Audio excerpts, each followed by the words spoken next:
हाँ तो नमस्कार बच्चों, कैसे हो आप लोग सभी।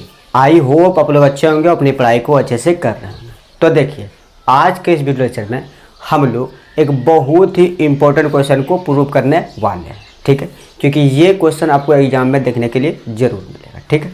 तो देखिए क्वेश्चन क्या है कि अवतल दर्पण में सिद्ध करें F बराबर R/2 या R बराबर 2F, ये क्वेश्चन है, ठीक है। देखिए हम लोग को क्या प्रूव करना है कि अवतल दर्पण में प्रूव करना है F बराबर R/2 या फिर R बराबर 2 है, ठीक है। इसको ऐसे भी क्या क्वेश्चन के रूप में दिया जा सकता है कि वक्रता केंद्र और फोकस दूरी में संबंध स्थापित करें, ठीक है। ये देखो F मीन्स क्या, तो फोकस दूरी, R मीन्स क्या, तो R मीन्स क्या, तो वक्रता त्रिज्या, ठीक है। मतलब वक्रता त्रिज्या और फोकस दूरी में संबंध स्थापित करें। ये ऐसे भी क्वेश्चन देखने के लिए मिल सकता है, ठीक है। या फिर क्वेश्चन देगा कि अवतल दर्पण में सिद्ध करें F बराबर R/2 या फिर R बराबर 2 है, ठीक है। समझ गए। देखिए ये क्वेश्चन बहुत ही इंपॉर्टेंट है, ठीक है। देखिए अब इस क्वेश्चन को प्रूव कैसे करें, तो देखिए सबसे पहले हम लोग क्या लिखेंगे, हल लिखेंगे। क्या लिखेंगे, हल लिख देंगे, ठीक है। उसके बाद यहाँ लिखें, हल लिखने के बाद क्या करेंगे, एक तो फिगर बनाएंगे। क्या करेंगे, एक फिगर बनाएंगे। देखिए फिगर क्या कैसा बनाएंगे, तो एक अवतल दर्पण वाला फिगर बनाएंगे, ठीक है।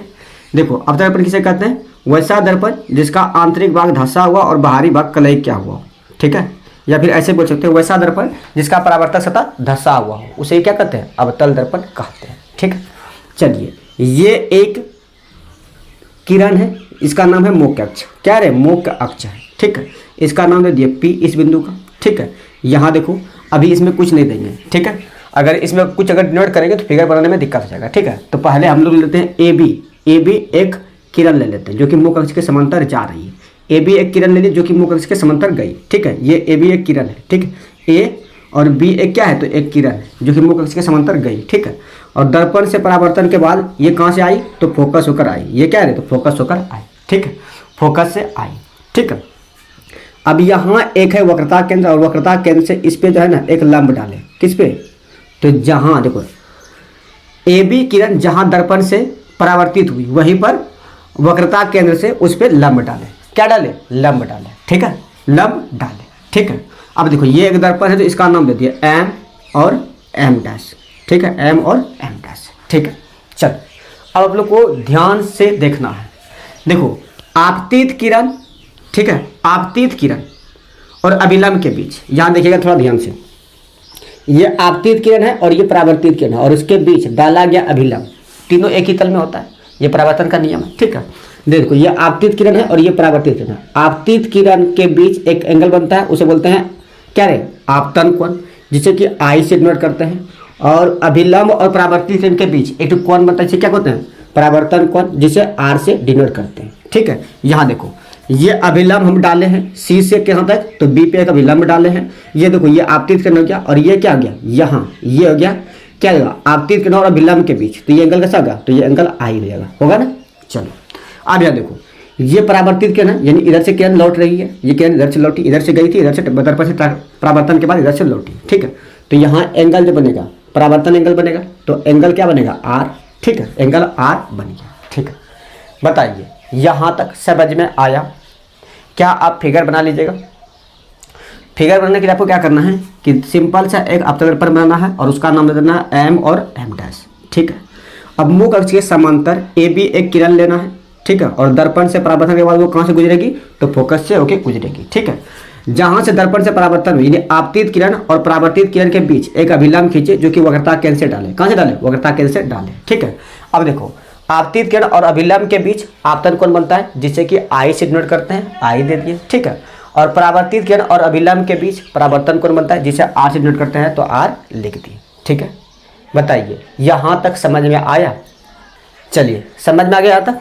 यहाँ अब ध्यान से देखिएगा, ठीक है। यहाँ अब ध्यान से देखिएगा। अब क्या करना है, हम लोग को लैंग्वेज लिखना है। क्या लिखना है, लैंग्वेज, ठीक है। लैंग्वेज लिखना है तो लिखेंगे क्या, माना M डैश एक अवतल दर्पण है। कौन दर्पण है, अवतल दर्पण है, ठीक है। अवतल दर्पण है, दर्पण है मुख्य अक्ष के समांतर, ठीक है। मुख्य अक्ष के समांतर के समांतर ए बी एक आपतित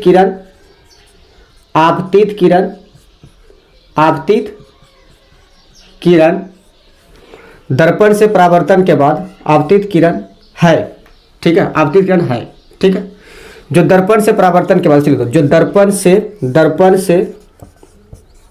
परावर्तन के बाद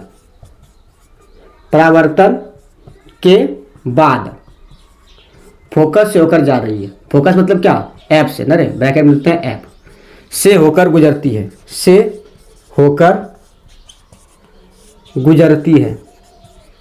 गुजरती है, ठीक है। और सी से बी पर एक लंब डाला, और सी से बी पर एक लंब डाला, ऐसे लिख दो, लंब डाला, ठीक है। तो हमें सिद्ध करना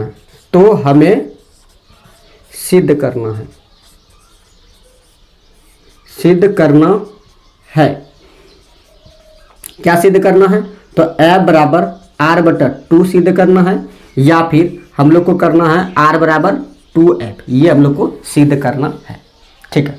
बताइए क्या ये लैंग्वेज, आप लिख लीजिएगा, क्या लिखना है कि माना M' एक अवतल दर्पण है, मुख्य अक्ष के समांतर AB एक आपतित किरण है जो दर्पण से परावर्तन के बाद फोकस से गुजरती है, ठीक है, फोकस से गुजरती है, लिख दिया।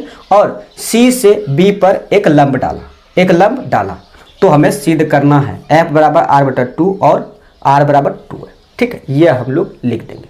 बताइए, लिख लीजिएगा, चलिए यहाँ लिख लीजिएगा। तो अब यहाँ देखिए, ठीक है, अब देखिए ये है समांतर, ये दोनों क्या है किरण, आपस में समांतर है, ठीक है। तो ये एंगल जितना होता है ना, वही एंगल उतने होता है, ठीक है। अगर ये एंगल आई है तो ये भी एंगल आई होगा, कैसे, तो एकांतर कोण के हिसाब से, कैसे रे, एकांतर कोण के हिसाब से। एकांतर कोण कहता है कि यहाँ जितना एंगल होगा उतने एंगल यहाँ भी होगा, अगर ये एंगल आई है तो ये भी एंगल आई होगा, ठीक है।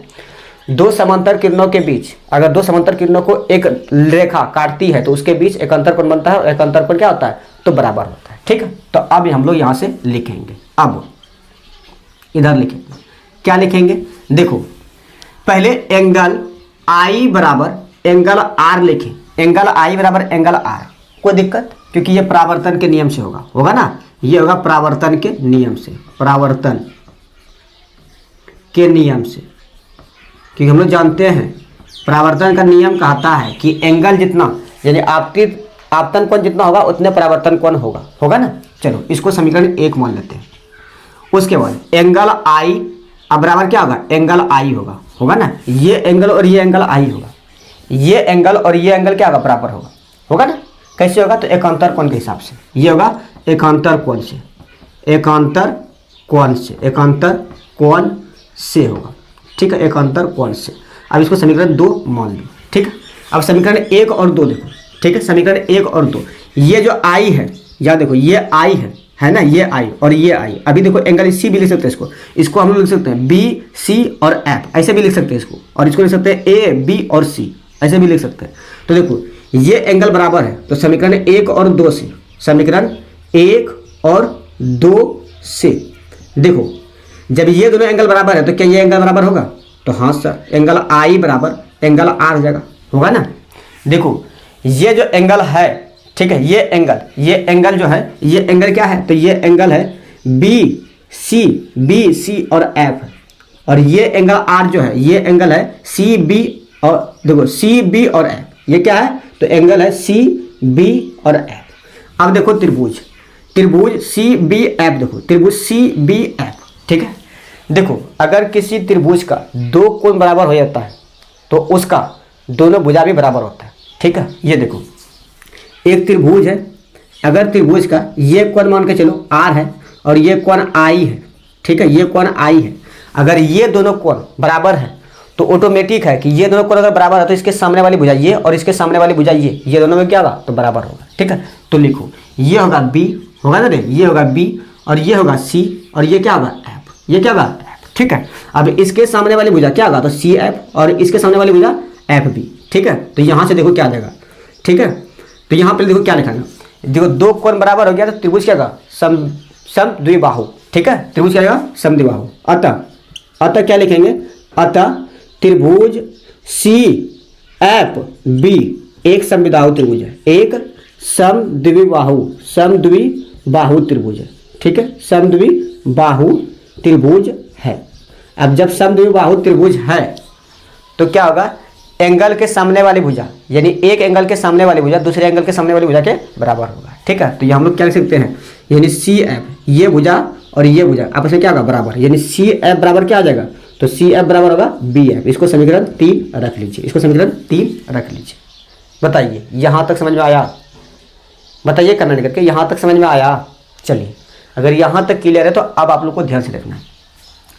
अब अगर हम ये कहें कि ये एंगल बी जो है, ये बी जो है अगर पी के काफ़ी नज़दीक होता, ये बी पी के काफ़ी नज़दीक होता तो क्या ये बी एफ पी एफ के बराबर नहीं होता। अगर ये एंगल, ये पॉइंट बी जो है, ये पॉइंट पी के काफ़ी नज़दीक होता, यानी ये पॉइंट बी पर ही होता, तो ये दोनों बराबर नहीं होता। अरे बी और एफ जितना होता उतने तो पी एफ और होता ना, तो वही होगा। लिखेंगे अगर बिंदु बी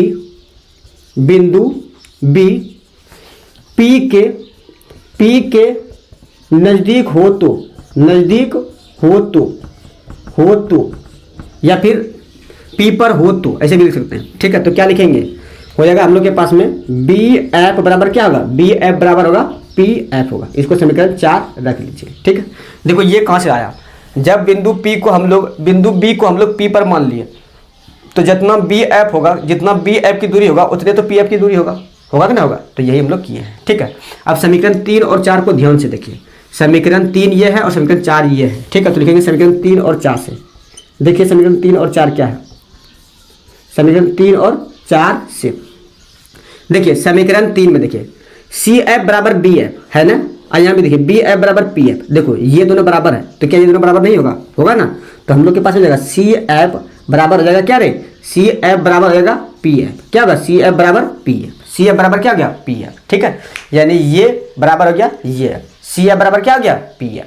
ठीक है, बताइए यहाँ तक में कोई दिक्कत है, कोई दिक्कत यहाँ तक में बताइए कमेंट करके, क्या यहाँ तक में कोई दिक्कत है, समझ में आया। चलिए, यहाँ तक में कोई दिक्कत है तो एक बार इसका स्क्रीनशॉट लीजिए। ठीक है, या फिर हम इसको मिटा देते हैं। ठीक है, अब यहाँ देखिए ये सी एफ है ना, ये सी एफ है। ठीक है, अब हम इस सी एफ को क्या देखिए, यहाँ पी सी में पी एफ घटा करके पी एफ घटा दे, क्या सी एफ नहीं बचेगा। देखिए यहाँ सी एफ है ना, ये सी एफ बराबर क्या है, तो पी एफ है ना। अब हम इस सी एफ को, ये सी एफ बराबर, देखो पहले हम सी पी से लेके सी तक खींचे, उसके बाद पी से पी सी में अगर हम पी एफ घटा दें तो क्या ये दूरी नहीं बचेगा। देखो यहाँ इधर समझना, ये देखो यहाँ से पी है और ये क्या है, तो सी है। ठीक है, और यहाँ बीच में एफ है। पहले हम क्या किए, यहाँ से लेके यहाँ तक आए ना, उसके बाद फिर यहाँ से यहाँ तक घटा दिए, तो क्या सी एफ नहीं बचेगा ना, तो वही हम लोग करेंगे। अब क्या करेंगे, पी सी में अगर हम लोग पी एफ घटा दें तो क्या बचेगा हम लोग के पास में, सी एफ। अब बराबर क्या है, तो पी एफ है तो पी एफ लिख दिया। ठीक है, अब ये देखो पी एफ इधर माइनस है, बराबर इधर प्लस में, क्या देगा, पी सी अब बराबर रे तो पी एफ, अब प्लस रे तो पी एफ हो जाएगा, पी सी अब बराबर रे 2pf। ठीक है, अब देखो ध्रुव से लेके वक्रता केंद्र के बीच की दूरी को बोलते हैं वक्रता त्रिज्या। मीन्स पी सी को हम लोग क्या लिख सकते हैं, आर बराबर 2 पी और एफ, ध्रुव से लेके फोकस के बीच की दूरी को फोकस दूरी करते हैं, जिसे किसे करते हैं, एफ से। ठीक है, तो आर बराबर क्या आ गया, 2f। यही हम लोग को प्रूव करना था, या फिर इसको हम लोग ऐसे भी लिख सकते हैं, कैसे, आर बराबर 2f है तो हम लोग लिख सकते हैं क्या, आर अब बटा 2 अब बराबर रे एफ। मीन्स इसको हम लोग लिख सकते हैं एफ बराबर रे तो आर बटा 2, ये हम लोग लिख सकते हैं। ठीक है, ये था प्रूफ। ठीक है, ये था प्रूफ।